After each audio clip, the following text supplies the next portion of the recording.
Kailangan mong maging baliw. Kailangan mong maging baliw.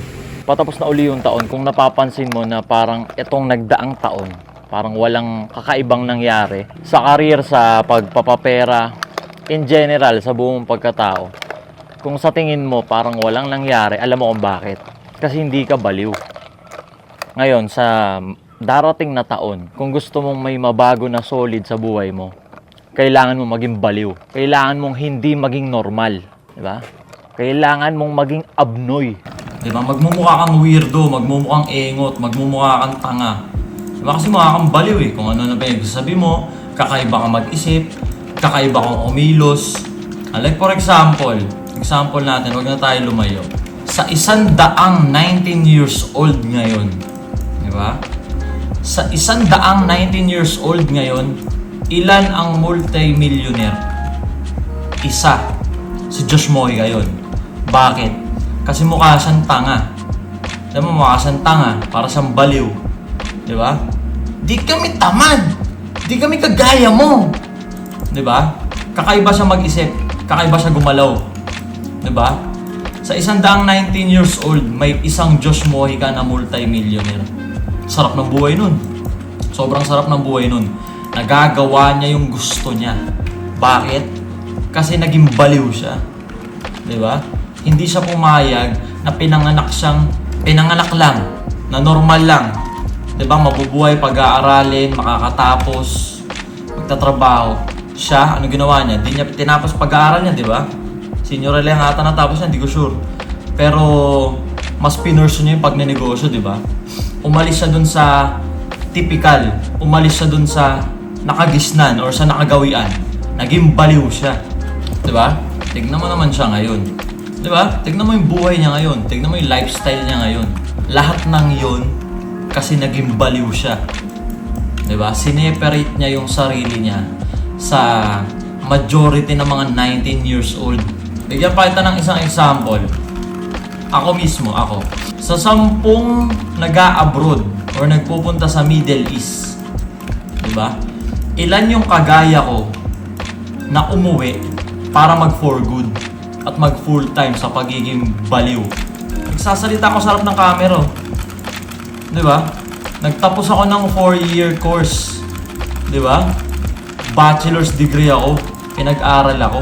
Pero anong ginagawa ko dito? Kinakausap ko yung camera. Para akong baliw. Diba? Pero hindi sa pagmamayabang, diba?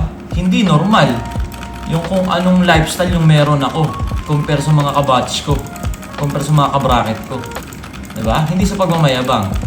Diba? Sinasabi ko lang, parang nagte-testify lang ako na once maging baliw ka at sineperate mo yung sarili mo sa pagiging normal, diba?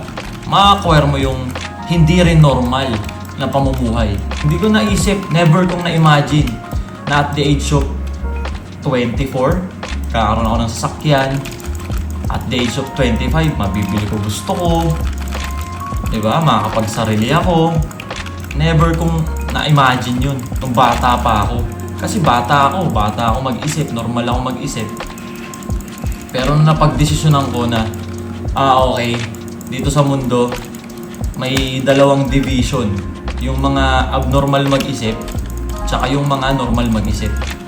Ngayon, ikaw, malaya kang pumili saan ka pupunta dun. Gusto mo bang maging normal? Walang masama dun. Diba? Or gusto mo bang maging abnormal? Tapos mag-aim ka ng mas mataas pa na pamumuhay. Diba?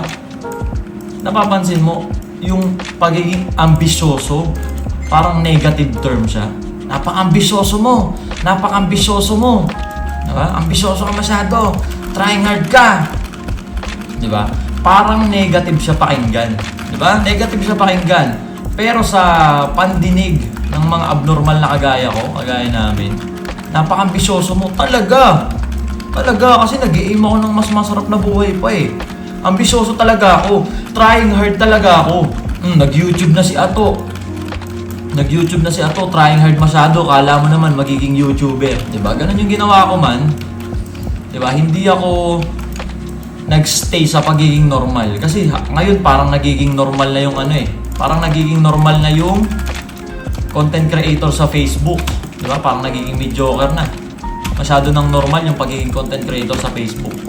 For the past 3 years, content creator ako sa Facebook. Doing random kagaguhan para sa pera. At ako rin, kagaya mo, sa nagdaang taon, nakulangan din ako sa mga nangyayari sa akin. Kasi nga, nung chinek ko yung pinaggagawa ko, okay, hindi na ako umalis sa comfort zone ko. Masyado akong naging komportable, hindi na ako umalis sa kahon. Dahil kumikita na ako sa pagko-content ko sa Facebook, hindi na ako nag-aim ng mas higher, hindi na ako nag-ambisyon ng mas higher, which is itong YouTube nga. Diba? Kaya ito, sama mo ako, diba? Sasamahan kita. Sabay tayong gumawa ng something na labas sa pagiging normal natin. Diba? Sa akin, ang naging normal sa akin for the past 3 years, yung maging content creator sa Facebook. Sumasahod sa Facebook. Diba? Ngayon, nandito ako sa YouTube ngayon. Pang 6th day ko ata ito ngayon, o pang 7th day ko ngayon. Diba? Ambisoso ko, gusto ko maging YouTuber. Gusto ko ng silver play button. Gusto ko ng golden play button. Gusto ko ng diamond play button. Diba? Ambisyoso ko. Diba? Kaya ikaw, sa parating na taon, kung gusto mong may mabago sa'yo, kung gusto mo ng something, hindi mo kasi sure kung once gumawa ka ng kakaiba, hindi mo sure, hindi ko rin sure, walang sino mang makakapagsabi na magiging successful agad yung gagawin mo or magiging malupit ka kagad dun sa bagay na yun. Diba? Pero ang mahalaga kasi, nagtatry ka ng bago. Diba? Kung mausap ka ng ng milyonaryo na mga tao, mas okay sa kanila yung try ka ng try tapos nagkakamali ka na nagkakamali kaysa sa ang dami mong iniisip na magandang ideya tapos hindi mo naman ini-execute. Legit yun, par. Legit yun. Diba? Natatakot kasi tayong sumubok ng iba eh. Natatakot tayong sumubok or tumesting ng mga labas sa nakagawian, labas sa nakasanayan. Kasi nga, pagtatawanan tayo, mukha tayong tanga, para tayong baliw. Diba? Mukha tayong ogag, masyado tayong ambisyoso. Pero yun yung susi eh. Diba? Kailangan mong maging baliw. Kailangan mong maging ambisyoso. Kung gusto mong makapag-acquire pa ng mas, diba? Ng mas malupit pa sa normal na pamumuhay lang. Walang masama sa normal na pamumuhay, diba? Pero wala ring masama kung susubukan mong i-utilize kung ano talaga yung pwede mong makuhang resources dito sa mundo by doing, diba, iba't ibang bagay na bago sa sistema mo. Bigyan kita na example kung paano ako nag-umpisa sa ganun. Diba? Ako, high school pa lang, nagpapasikat na ako, gusto ko nang maging famous. Tapos, hindi ako tumagos. Hindi ako nagka-views, hindi ako nagka-engagement, hindi ako nagkaroon ng page na nakatagos sa kasikatan. Ang ginawa ko, nag-focus ako sa syempre sa career muna. Yan, employment, corporate job. Diba? Pagka-graduate ko ng college, nag-apply ako corporate job, BPO. Kasi ayun yung normal eh. Sa mga dyan, dagdag info. Kung ka, fresh grad, gusto mo ng malaking sahod or hindi mo masasabing malaking sahod. Pero mas mataas siya sa normal na sahod. Tapos binata ka or dalaga ka. BPO ang sagot, pre. The best BPO. Nag-apply ako BPO, di ba? Tapos ang next step sa BPO, it's either magta-try ka ng small business, magiging small business owner ka. Diba? Or, makakaipon ka, tapos makakapag-abroad ka. In my case, ang nangyari sa akin, nag-abroad ako.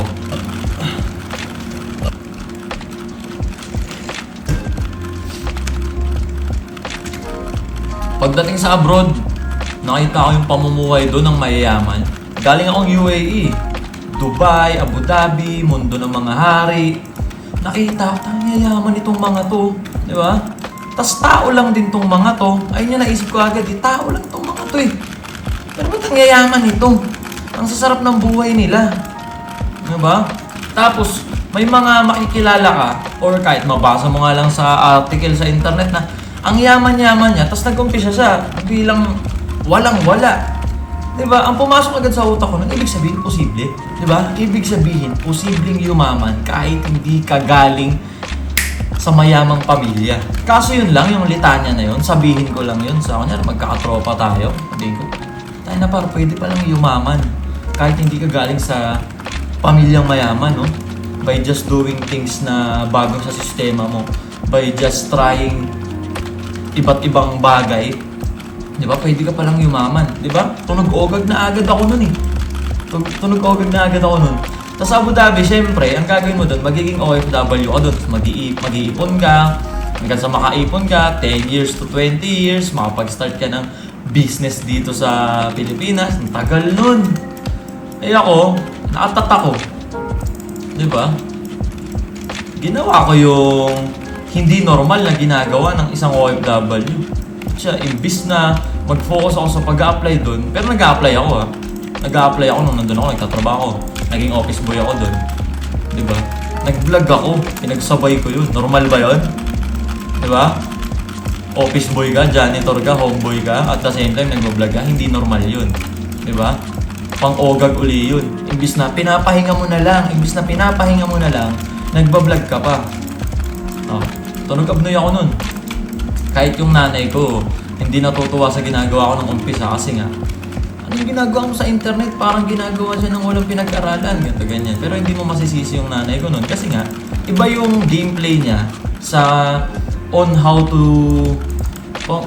do, parang ganun, parang iba yung gameplay niya, how life works, di ba?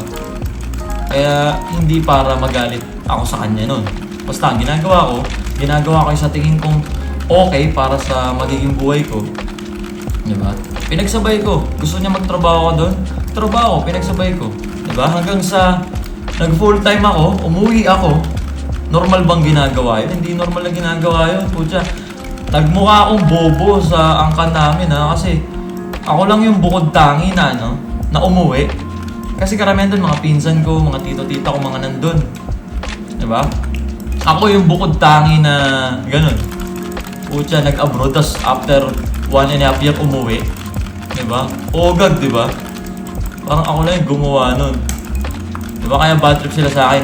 Sa paningin nila, ang tanga-tanga ko. Hindi ako masunurin.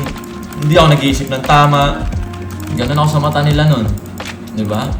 Ayun na yun. Kailangan mong hindi maging normal. Diba? Kasi once naging normal ka, pag normal na tao kasi wala kang ibang ginawa kundi i-please ng i-please yung mga nasa paligid mo eh. Kamag-anak mo, pamilya mo, gagawin mo yung gusto nila para maging okay ka sa paningin nila. Piniplease mo sila. Hindi ikaw yun. Di ba? Yun yung normal na ginagawa ng pangkaraniwan na Pinoy. I-please ng i-please yung mga nasa paligid. Di ba? Maging abnormal ka. Testing mo maging abnormal.